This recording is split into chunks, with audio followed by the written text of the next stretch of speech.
Well, that was a little different, huh? These guys' goal is to play Sunday football, right? All these college kids, they got to do it. It's 1:21. Of course, what is the daylight savings time? 39 minutes. 39 minutes? Yep. Yeah. No,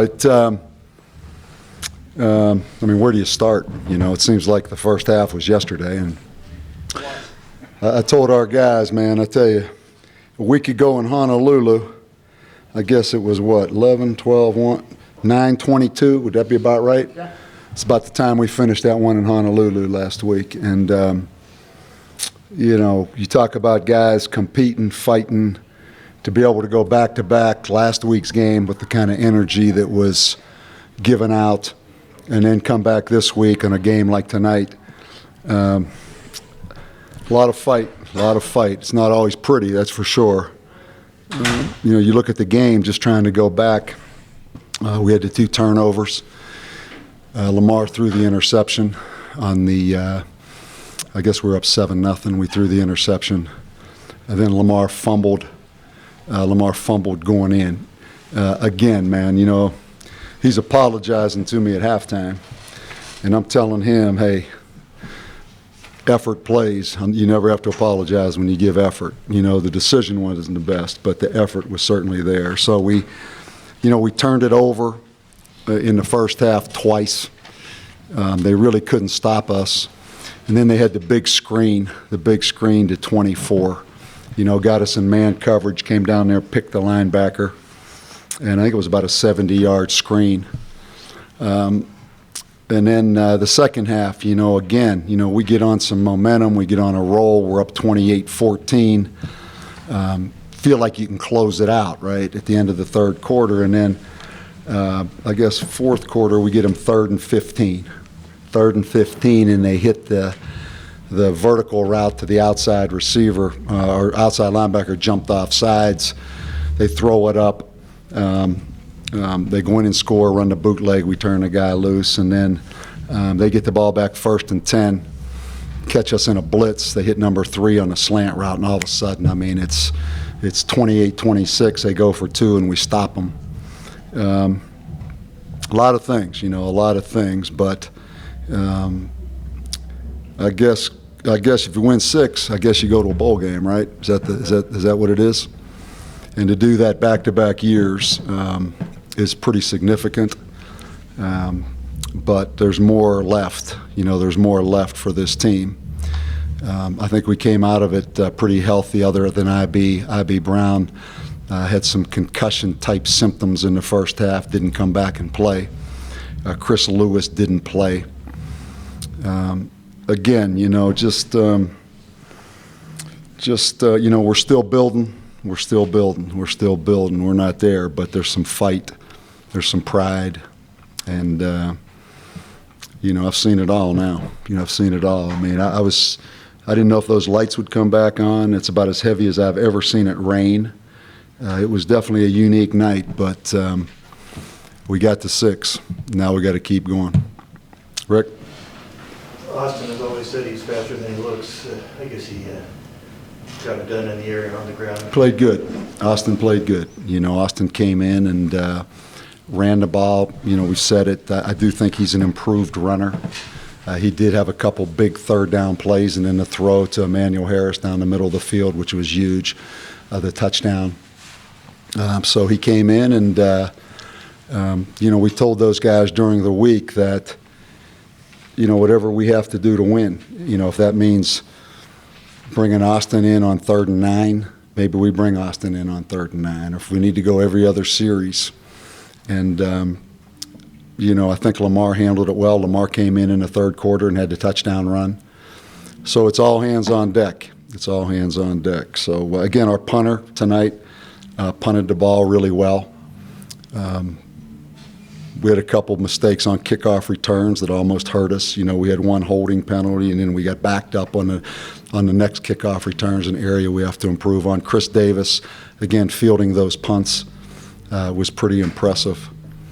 And Austin Ocasio, you know, to have his 2nd interception a year, that was a heck of a play. The interception was a heck of an interception. Coach, I asked you on Tuesday what it would mean to the program to win 4 in a row, considering, where you've come from and everything like that. At the time, you said you didn't want to answer it, didn't want to think about that. You were just concentrating on Nevada. Now you've got the 4th win in a row. What does it mean to kind of keep this train moving? I don't know. It's still what I look at right now is, San Jose beat us pretty decisively last year. Nevada beat us even more decisively, and we're able to make some progress. And what I really look at, honestly, is, I said before the season, maybe our most difficult opponent would be expectations, because we've never been in that situation before where there are even modest expectations. And then to lose in Las Cruces, to give up the lead at Rutgers, to have what happened in the first half at Boise, I think we've proven that we're more than just kind of a one-hit wonder, that there's some solidness, some foundation to this program. And that's the thing I'm most impressed with. It would have been easy after what happened early in the season to start to panic and start to unravel. And we've kind of fought through that. And I really do think our best football is ahead of us. And that's something that's very important to me. Just going down the stretch here and try to continue to improve. Coach, what was it like at halftime? The lights go out of the stadium and there's that long delay. I mean, how hard is it to restart after that? Yeah, I was glad we were in our locker room. I've never actually been in that visitor's locker room, but I doubt that it's as big as ours. It was different, when those lights went out and it was raining. And, I know Paul talked to the conference office and talked to their athletic director, and there was a lot of scenarios. I'm just really glad that we got to play the game. I'm really glad that we got to finish the game. And I actually thought we had more energy in the second half than we had the first half. So there's really no plan for that. I've only had that happen one other time. I was actually broadcasting a game with ESPN with Auburn, West Virginia and Auburn, and it happened. I've had them postponed because of hurricanes, but I've never had one where you had a delay. So I think it helped to be at home. We've got a lot of snacks and a lot of space, and it's kind of a neat atmosphere. It really was. A bunch of guys just kind of hanging out down there, see what was going to happen. Before halftime, you guys iced their kicker on that field goal with 2 timeouts. Was there any thought of using the 1 timeout with 45, 50 seconds left, whatever it was, to then maybe try and convert something before halftime? You had 3 timeouts at the time. I was just trying to get them to miss that field goal. They took it down to 10 seconds, right?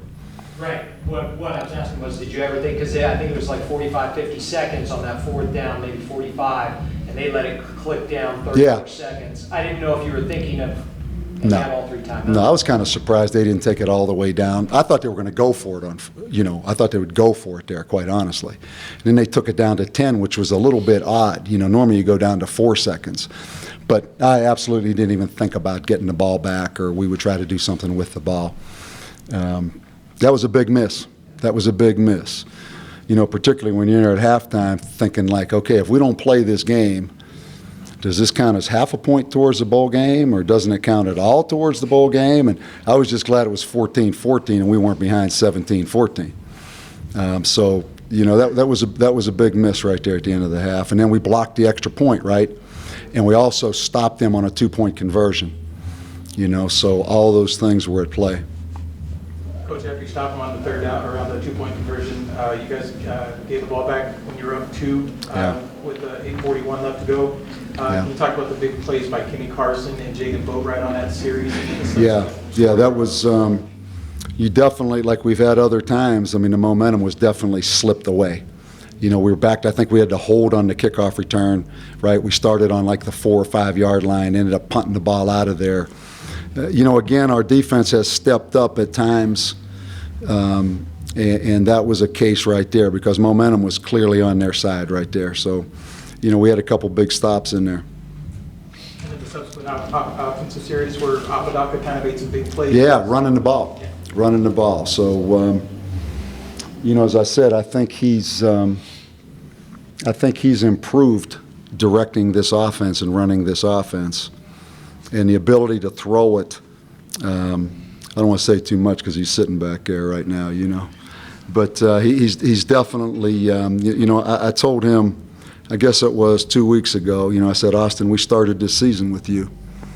And at some point, you're going to be a key component in us finishing this season. And that's before we made the move at Hawaii. That was a couple weeks ago. And, you know, he's definitely paid his dues and loves football, and it's fun to see him have some success here. Coach, obviously, 4 wins in a row, bowl eligible, but I mean, how much momentum do you get from this win, especially going off on the road next couple of games? Yeah, big. You know, to go to Utah State and go to Colorado State back to back is tough. It's tough. You know, I think we have another night game next week, which we're used to it now. I kind of like it. But there's no question, you know, there's no question that this was a big game for us, having a chance to play for 6 in our stadium. You know, particularly as good as, you know, Wyoming's playing right now. I don't know what the score of that game was.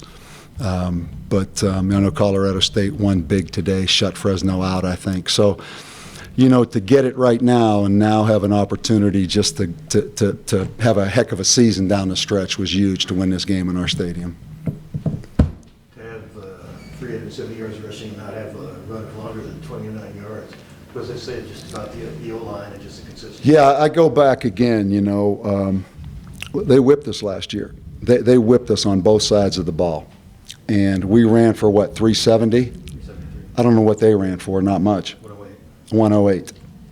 So it was personal. And there were a lot of reasons I didn't want to speak about what number 6 win would be and what it might mean, particularly when you got your butts kicked like we did last year. But it's good to see that we were, like you said, Rick, we were able to run the ball without just the home run that kind of skews the statistics sometimes, and we were able to stop the run.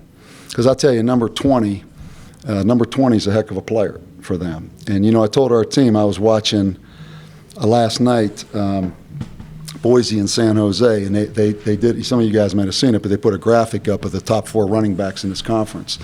Talked how good the running attack in this conference is. And they had Brian Hill, who's a heck of a player. They had Pumphrey. They had Butler. And they had the 13 from Boise. And not one time in that did they say New Mexico is the number 1 rushing offense in the country, period. And,